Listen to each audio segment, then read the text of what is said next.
Assalamualaikum warahmatullahi wabarakatuh. Kami dari kelompok 2. Kali ini kami akan mengunjungi Museum Juang 45 yang terletak di Jalan Menteng Raya. Sebelumnya, perkenalkan saya Alia Hanifah. Saya Syarani Fernanda Yuswan. Saya Rizky. Saya Ahmad Fatan. Saya Ahmad Nur Rahman. Saya Kuesa Azni.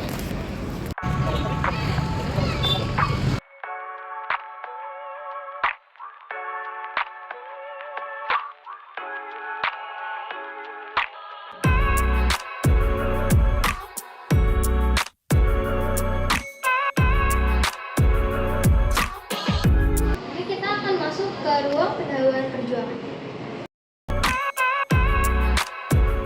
Perkenalkan, nama kakak Yunda Olivia. Saya sebagai pemandu wisata di Museum Juang 45 ini dan juga petugas tiketing ya.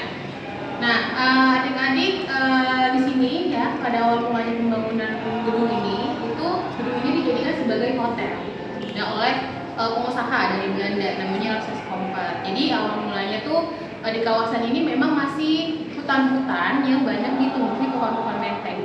Lalu kawasan ini dibeli oleh pemerintah Hindia Belanda. Pemerintah Hindia Belanda itu berpusat di kota tua ya, sekarang menjadi kota tua, yaitu adalah pusat pemerintahan kota Batavia pada saat itu. Akhirnya pada saat itu pemerintah Hindia Belanda membeli kawasan ini untuk dijadikan tempat pemukiman elit. Karena pada saat itu kawasan ini banyak ditumbuhi pohon-pohon menteng, makanya kawasan ini diberi nama kawasan menteng. Nah, setelah berkembang pesat ya dibangun tempat pemukiman elit oleh pemerintah Hindia Belanda ya. Ada pengusaha yang bernama Alexis Comper ya, dari Belanda asalnya juga ya. Nah, beliau ini membangun sebuah gedung untuk dijadikan hotel ya. Untuk dijadikan hotel pada saat itu nama hotelnya itu sesuai dengan nama pemiliknya, yaitu Hotel Comper 1.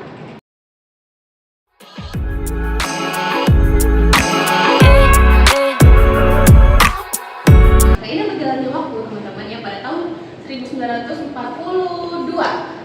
itu pemerintahan Jepang datang ke Batavia ya. Pemerintahan Jepang datang ke Batavia menguasai aset-aset ya yang ada di Batavia, termasuk gedung-gedung yang ada di Batavia ya.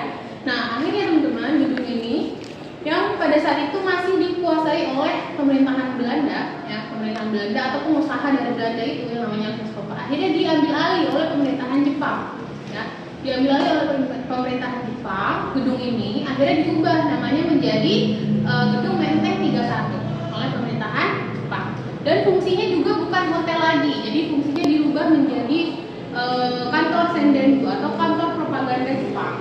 Ya, pernah juga pada saat dikuasai Jepang, gedung ini di tahun yang sama 1942 dijadikan sebagai sekolah. Nama sekolahnya Asrama Angkatan Baru Indonesia. Oh, dijadikan sekolah Kak? Terus akhirnya gimana? Ya, ini akhirnya memang dijadikan sekolah karena pada saat itu gedung ini akhirnya digunakan untuk mendidik para pemuda-pemuda Indonesia ya oleh Jepang. Jadi difasilitasi oleh Jepang, dibiayai oleh Jepang ya untuk sekolah pendidikan politik itu.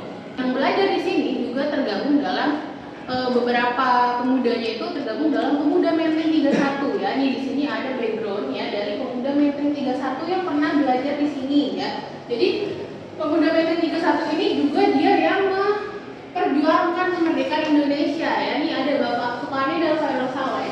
Bapak Sukarni ini yang mempunyai ide penculikan Bung Karno dan Bung Hatta ke Rengas Dengklok sebelum diproklamirkan kemerdekaan Indonesia. Dan pada saat perumusan naskah proklamasi, Pemuda Menteng 31 juga ikut hadir ya di perumusan tersebut, termasuk Bapak Sukarni dan Khairul Saleh ini. Pada saat perumusan naskah proklamasi yang mempunyai ide atas nama bangsa Indonesia itu adalah Bapak Sukarni gitu. Jadi ditandatangani oleh Bung Karno dan Bung Hatta atas nama bangsa Indonesia-nya itu diteruskan dari Bapak Sukarni ini. Karena sebelumnya itu Bung Karno ini maunya teks proklamasi itu ditandatangani oleh semua yang ikut hadir di rapat tersebut.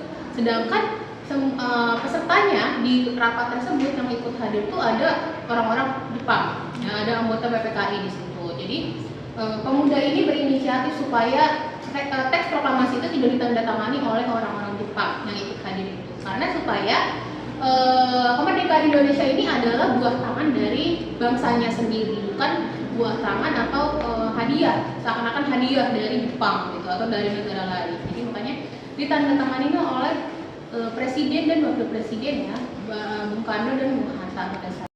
Selanjutnya kita akan memasuki ruang pemuda 31 yang berada di sebelah kiri saya. Jadi koleksi di Museum Juang ini ya, kebanyakan koleksi di sini tuh koleksi memorabilia, terus juga ada lukisan-lukisan, komentar, terus ada miniatur-miniatur, diorama dan segala macam. Dan yang paling dicari pengunjung ya atau koleksi unggulan di Museum Juang 45 ini adalah mobil kepresidenan. Jadi ada 3 buah mobil kepresidenan. Ini miniaturnya, tapi yang aslinya ada di belakang ya. Sekarang kita akan memasuki ruang proklamator.